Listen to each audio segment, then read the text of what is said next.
네, 크롱님들 반갑습니다. 박종환 작가입니다.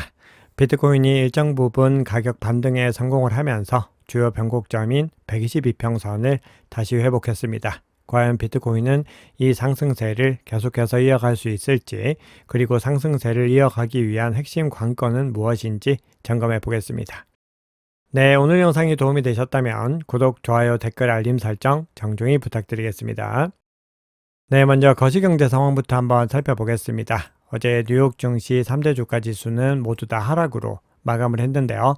지난달 29일에 트럼프 대통령이 부과한 상호 관세가 위법이다, 이런 항소심 결정이 나오면서 관세 관련한 불확실성이 커졌습니다. 자, 그래서 채권 시장과 주식 시장이 전반적으로 악화 국면을 보였는데요. 10년물 국채금리 한번 살펴보시면은 이 기점으로 계속해서 상승의 흐름을 보였는데 어제는 더 크게 반등하는 모습을 확인할 수 있습니다. 채권금리가 상승한다라는 것은 시장의 불확실성을 반영을 한 겁니다. 그리고 10년물뿐만이 아니라 30년 만기 국채 수익률도 4.97%로 전거래일 대비 5bp 상승을 했습니다. 10년물보다도 더 크게 상승을 한 거죠. 그래서 만약에 이 결정이 연방대법원에서 확정이 된다라고 했을 때는 관세 수입 감소와 더불어서 재정 적자 확대로 이어질 수 있다, 이런 불안감들이 채권 시장에 크게 작용을 한 겁니다. 자, 그런데 미국 증시와 채권 시장과 다르게 비트코인은 그동안에 조정을 받아온 것도 있지만 그럼에도 리스크 해지 자산으로서 미 증시 대비 높은 가격 방어력을 보여줬습니다. 네, 시장에서는 4분기를 기점으로 해서 유동성 장세에 대한 기대감들도 계속해서 이어지고 있는데요. 어제 발표된 중요한 지표는 제조업 구매 관리자 지수와 ISM 제조업 구매자 지수였는데요. 특히 ISM에서 발표한 요 지표를 조금 더 주목하셔야 되는데, 결론적으로 두 지표 모두 다 예상치를 하회를 했고, 특히 ISM에서 발표한 지표는 절대 기준인 50을 하회를 했기 때문에 전반적으로 제조업이 위축 국면을 보이고 있다, 이런 결론을 내릴 수가 있고, 그만큼 경기가 좋지 못한 흐름을 보여주고 있다는 것으로 볼 수 있습니다. 그래서 어제 이 결과가 나오고 나서 9월 금리 인하 가능성은 90%를 넘겼습니다.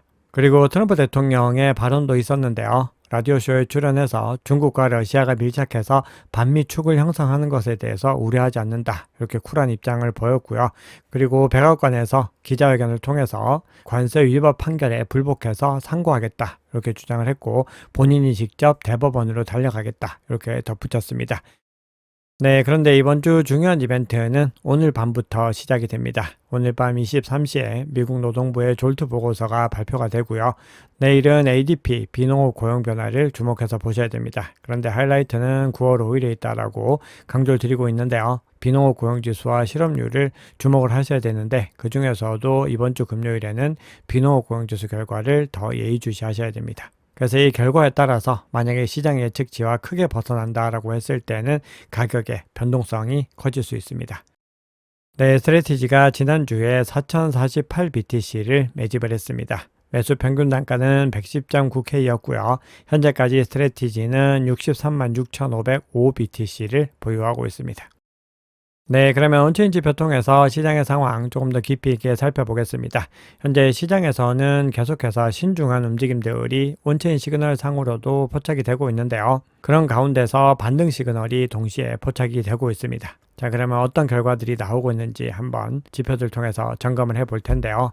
네, 먼저 글래스노드에서 제공하는 공급량 지표 한번 살펴볼 텐데요. 현재 전체 공급량에서 어느 정도가 수익권에 있는지, 손실권에 있는지를 한번 확인해 보면은 현재 11만 달러 가량에서 거래되고 있는 비트코인의 공급량의 약 9%만 손실 상태이고, 최대 10%의 미실현 손실이 발생하고 있는 것을 확인할 수 있습니다. 자, 굉장히 낮은 수치다라는 의미이죠. 작년 두 번의 고점을 찍었던 당시와 비교했을 때도 굉장히 낮은 수치이고요. 그리고 이번 시즌이 시작되고 난 이후로 집계했을 때도 굉장히 낮은 수준을 유지하고 있습니다. 이번 사이클 저점에서는 대략적으로 공급량의 25% 이상이 최대 23%의 손실을 봤었기 때문에 현재 하락장은 비교적 얕은 수준이고, 아직까지 우려할 만한 수준과는 거리가 있다는 것을 알 수 있습니다. 자, 그리고 과거 크립토 윈터 구간을 한번 살펴봤을 때는 전체 공급량의 50% 이상이 손실을 기록을 했고, 무려 78%의 손실이 발생했습니다. 네, 그런데 현재 비트코인 가격이 우리 투자자들의 기대만큼 속 시원하게 상승하지 못하는 이유는 특정한 고래들, 그중에서 오지라고 불리는 초창기 투자자들이 강하게 매도세를 보이고 있기 때문에 그렇습니다. 자, 그래서 장기 보유자 기준으로 봤을 때 공급량을 한번 살펴보면은 계속해서 공급량이 감소하는 것을 볼 수 있고요. 장기 보유자 지갑에서 코인이 움직였는지 어느 정도 움직였는지를 판별하는 지표상으로 봤을 때도 현재 임계치 부근에 가까이 다가가고 있는 것을 볼 수 있습니다. 이런 행보들을 멈추기 위해서는 비트코인 수요가 크게 증가를 하거나 이 오지들의 거래가 중단이 돼야 되는 부분들이 있습니다. 그래서 이 국면들이 해결되지 못했을 때는 가격의 일정 부분 반등에 성공을 하더라도 횡보 국면에 가까운 움직임을 더 이어갈 가능성도 열려 있습니다. 네, 그래서 트럼프 대통령의 비트코인 자문위원인 데이비드 베일리, 비트코인 매거진 창립자도 비트코인이 15만 달러에 도달하지 못하는 것은 최근 보유 물량을 닥치는 대로 팔아치우고 있는 두 마리의 오지 때문이다 라고 이야기를 하고 있습니다. 그러면서 한 명은 완전히 박살내야 하고 한 명은 반만 죽여놔도 된다, 이런 극단적인 표현을 사용을 하고 있는데요. 이 오지 중에 하나는 27억 달러 규모의 비트코인을 팔았고, 또 다른 고래는 40억 달러의 비트코인을 팔고 이더리움을 추가 매수하고 있습니다. 네, 그러면 비트코인이 어떤 국면에 와 있는지를 한번 추가적인 지표를 통해서 살펴볼 텐데요. 비트코인 단기 보유자의 MVRV 지표가 이를 소폭 하회하고 있습니다. 가장 최근에 1 밑으로 하회한 것은 2025년 2월이었고요. 당시 이후에 58일 동안 해당 구간에 머물렀습니다. 그리고 비트코인 가격은 79K까지 하락을 했었는데요. 현재 그 변곡점에 와 있기 때문에 이 구간에서 반등할지 여부를 지켜보셔야 됩니다. 만약에 이를 하회해서 일정 부분 머물게 된다고 했을 때는 패닉 셀링에 의해서 매도 압력이 더 심화될 가능성이 있습니다. 그래서 중요한 변곡점에 와 있다, 이렇게 말씀을 드릴 수 있는데요. 스위스 블록에서 제공하는 레짐 시프트 지표로 살펴봤을 때는 현재 불리시한 구간으로 다시 진입하는 시그널이 포착이 되고 있습니다. 즉, 시장의 구조적인 변화가 다가오고 있고 변동성과 유동성, 참여자 행동 패턴, 매크로 환경 같은 것들을 다양하게 반영을 했을 때 구조적인 환경이나 국면이 조금씩 달라지고 있는 시그널이 포착이 되고 있는 겁니다. 그리고 이 국면들을 이어가기 위해서는 비트코인 가격이 110K 상단을 유지하는 것이 중요하다, 이렇게 스위스 블록에서는 분석을 하고 있습니다. 그래야지 새로운 구조적 강세장이 확정될 수 있다, 이렇게 이야기를 하고 있습니다. 네, 바이낸스를 비롯해서 주요 거래소 선물 거래량 지표에서도 강세 국면이 이어지고 있는데요. 전반적으로 가격이 조정을 받았지만 그럼에도 선물 시장에서 꾸준한 참여들이 일어나고 있는데요. 8월 달에 바이낸스 거래소에서는 26.2억 달러의 선물 거래량이 포착이 됐고요. 계속해서 상승 국면을 이어갔습니다. 그리고 그 외에 바이비트와 OKX 거래소에서도 상승 국면을 이어가고 있는 것을 확인할 수 있습니다. 그리고 이렇게 계속해서 선물 거래량이 높은 국면을 이어가고 있는 것은 재무 전략을 통한 기관 참여가 늘어나고 있고, 그에 따라서 개인 트레이더들과 투자자들도 시장에 동반 진입을 하고 있는 시그널로 볼 수 있습니다. 네, 비트코인 현재 가격을 200일 이동 평균과 비교한 지표인 메이어 멀티플 지표로 봤을 때 현재 비트코인의 중요한 지지 구간은 101K로 포착이 되고 있습니다. 이 파란색 선으로 표시된 구간인데요. 만약에 추가적인 조정을 받더라도 이 구간에서 반등하는 것이 중요합니다. 자, 그런데 뒤에서 한번 살펴보겠지만 현재 비트코인은 차트 관점으로 봤을 때 중요한 변곡점을 또 넘어서고 있는 모습들을 보이고 있습니다. 그래서 만약에 추세적인 관점에서 상승 추세가 더 이어질 수 있다고 했을 때 메이어 멀티플 지표로 단기 목표 가격은 152K로 나오고 있습니다. 그리고 이 구간은 작년에 두 번의 고점을 찍었던 구간에서 중요한 구간으로 작용을 했습니다. 작년 초 같은 경우는 이 구간을 일정 부분 상회하기도 했습니다. 네, 현재 시장이 일정 부분 반등하는 모습을 보이고 있지만 그럼에도 신중한 투자 관점을 꾸준히 이어가셔야 됩니다. 자, 9월이 막 시작이 됐는데요. 9월은 전통적으로 약세로 마감하는 경우가 많았고 12개월 중에서 가장 좋지 못한 수익률을 보이면서 또 유일하게 마이너스를 기록한 달로 포착이 되고 있습니다. 그리고 9월 중순 FOMC 미팅 전까지 소화해야 되는 거시경제 지표들도 많이 남아 있습니다. 그만큼 불확실성을 염두에 둔 투자 전략을 이어가셔야 되는데 더 중요한 부분들은 9월이 마감되고 난 10월과 11월입니다. 전통적으로 이 두 개의 달은 가장 강세 국면을 보인 달이고 이번 시즌에도 10월과 11월을 기점으로 해서 상승 국면을 이어갈 가능성은 높게 전망이 되고 있습니다. 네, 그러면 시장의 중요한 이슈들 몇 가지 정도만 점검해 보겠습니다. 비트파이넥스에서 보고서를 통해서 9월에 비트코인이 95K 아래로 떨어질 가능성도 있다. 이렇게 전망을 하고 있습니다. 그리고 그 근거로 들고 있는 것은 거시경제 불안입니다. 그런데 그 이후 맥락이 중요한데요. 분석가들은 하락세가 오래 지속되지 않을 것이고 4분기에 ETF 자금 유입에 힘입어서 반등할 것이다. 이렇게 시장에서 지배적인 전망과 동일한 전망을 내놓고 있습니다. 자, 그리고 결국은 수요가 계속해서 유입이 돼야 됩니다. 비트코인 오지들이 팔고 있고 갤럭시 디지털 같은 특정한 주체들도 매도세에 더 열을 올리고 있는데요. 그럼에도 수요도 못지않게 이어지고 있는 것을 볼 수 있는데요. 코인베이스의 자산관리 부분 CIO가 중동 국가들이 알려진 것보다 더 많이 비트코인에 투자했다. 이렇게 이야기를 하고 있습니다. 그러면서도 기관들이 비트코인 시장에 진입은 하고 있지만 대부분이 현 시세로 매수하는 데는 주저하고 있고 그래서 주식 투자를 선호하고 있다.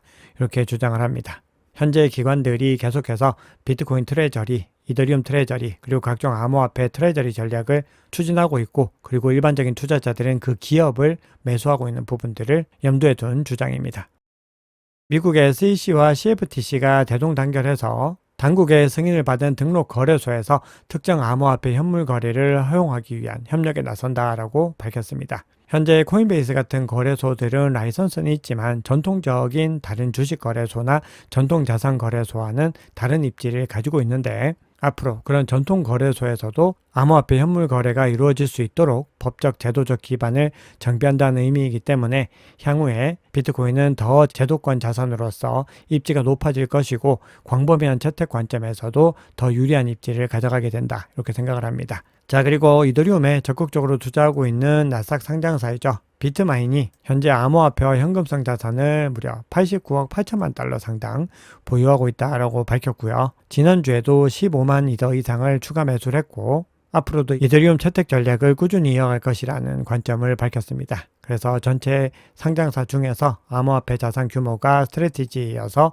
세계 2위를 기록하고 있습니다. 그리고 비트마인의 이사회 의장이죠. 톰리 같은 경우는 이더리움이 향후 10년에서 15년간 가장 큰 투자 대상이 될 것이다. 이렇게 강조를 하고 있습니다.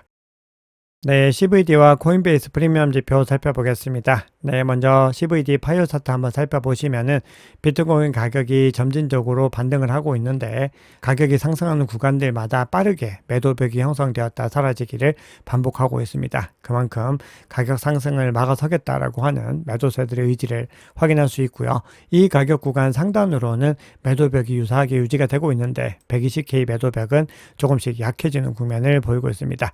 자, 고래들 움직임 한번 살펴보시면은 가장 큰 규모의 갈색이 매집으로 전환을 하면서 가격이 반등에 성공을 하고 있고요. 녹색 같은 경우도 일정 부분 유사한 패턴을 보이고 있는데 이 국면에서는 오히려 매도를 하고 있습니다. 그리고 그 외의 주체들은 전반적으로 물량을 아직까지 매도를 하면서 전체적인 바이낸스 거래소 CVD는 매도세가 매수세보다 더 위에 있는 것을 확인할 수 있습니다. 코인베이스 프리미엄 지표 상으로는 가격이 반등하는 구간에서 코인베이스 프리미엄 지표가 양수 영역으로 높게 진입을 하면서 가격의 반등을 이끌었는데 현재 시점에서는 또 음수 영역으로 진입하고 있는 것을 볼 수 있습니다. 네, 비트코인 차트 한번 보겠습니다. 현재 비트코인 가격이 중요한 변곡점입니다. 122평선을 다시 상회하는 데 성공을 했습니다. 이 구간을 회복을 했고 이제 이 구간에서 지지를 받더라도 반등을 하면서 강하게 지지 영역으로 만들어내는 것이 중요합니다. 현재 RSI도 이평선을 상방 돌파를 했고 MACD 상으로도 약세 국면이 약화가 되면서 골든크로스 징후가 포착이 되고 있기 때문에 이 흐름들이 이어져서 추세가 상승 추세로 더 본격화될지를 지켜봐야 됩니다. 자, 그런데 아직까지는 중요한 20과 52평선을 회복하지 못했고 그리고 현재 52평선을 22평선이 하회하고 있기 때문에 이 두 개 구간을 상회하고 정배열이 형성되는 구간들이 만들어졌을 때 더 크게 상승 랠리가 이어질 수 있습니다. 그래서 주요 변곡점을 다시 회복할 수 있을지 여부는 이번 주 금요일에 발표되는 고용지표들이 또 중요하게 작용할 수 있습니다. 자, 그리고 청산 히트맵 상으로 봤을 때는 현재 롱 포지션 대비로 쇼 포지션 밀집도가 더 월등하게 높게 나타나고 있고요. 현재 112.4K의 쇼 포지션이 강하게 형성이 되고 있는 것을 확인할 수 있습니다. 네, 오늘 준비한 얘기는 여기까지입니다. 여러분 오늘 영상이 도움이 되셨다면 구독, 좋아요, 댓글, 알림 설정 정중히 부탁드리겠습니다. 지금까지 박 작가였습니다. 감사합니다.